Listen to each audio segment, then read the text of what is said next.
Либо к отцу, либо к Валерию Анатольевичу. Да. Отцу Киприану. Я хотел, как человек православный, хотел бы более подробно узнать о вашей судьбе. А что именно? Почему православие? Да. Почему православие? Ну, вообще-то выбор веры вопрос серьезный.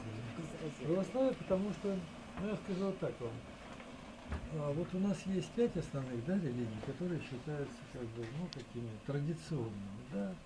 Это 3 авраамических религии, корень которых идет от Авраама. Это прежде всего иудаизм, это христианство и ислам.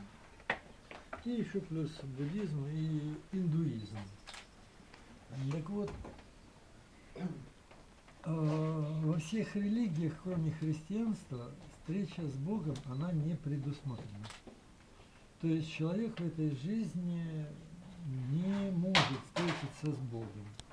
Но отсюда вывод такой, что, конечно, люди в этих религиях не могут проверить, кому они молятся, кому они поклоняются, вот, поскольку вот встреча не предусмотрена. Почему не предусмотрена? Потому что по этим религиям, ну, человек греховен, недостоин встречи этой с Богом. В христианстве прямо наоборот. Господь говорит: придите ко мне, все труждающие, обремененные, и успокою вас. Он говорит: придите и вкусите, и увидите, как благ Господь. Он говорит: прибудьте во мне, и я в вас, и радость моя в вас прибудет. И радость ваша будет совершенна, и возрадуется сердце ваше, и радости никто не отнимет у вас.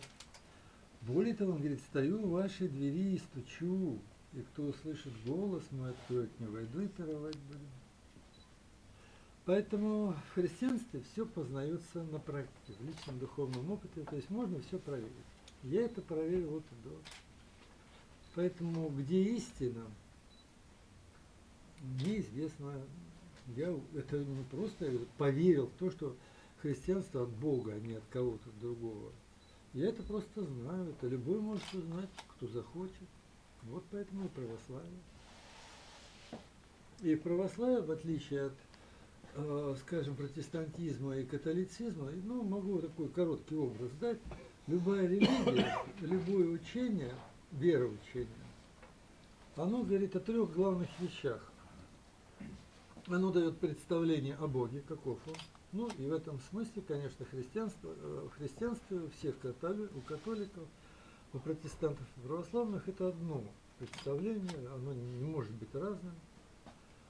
Значит, помимо этого дает любая религия представление об аде и рае. Ну, то же самое, здесь нет различий между 3 конфессиями. Но еще есть самое главное. Это учение, как попасть в рай и никак не попасть в ад. А вот здесь есть главное отличие. У протестантов для того, чтобы попасть в рай, то есть с Богом оказаться, который Бог есть любовь по своему существу, по природе Бог есть Дух, достаточно признать, что Христос пришел на землю, воплотился, был распят, и тем самым искупил все наши грехи, прошлое, настоящее, будущее. Поэтому больше делать ничего не надо, ты это признал, и ты уже спасен. Вот.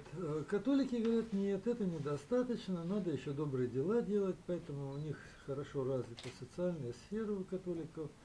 Но если добрые дела, как говорится, на них времени не хватает, то, пожалуйста, индульгенция, да, заплати бабки и спи спокойно.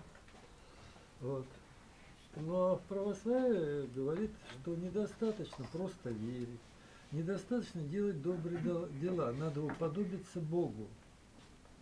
Бог так и говорит: будьте совершенны, как Отец ваш Небесный. В чем? Ну, если Бог есть любовь, то в любви. Вот. И он же говорит: Царство Божие, то есть Царство любви, внутри вас есть.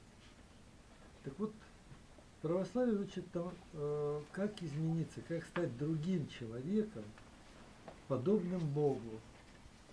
А все дела и вера – это всего лишь средство к достижению цели. Вот и главное отличие. У протестантов все легко. Поверил, уже спасен, ничего делать не надо. Хорошую религию придумали индусы, да, как в песне Высоцкого. Но все различие.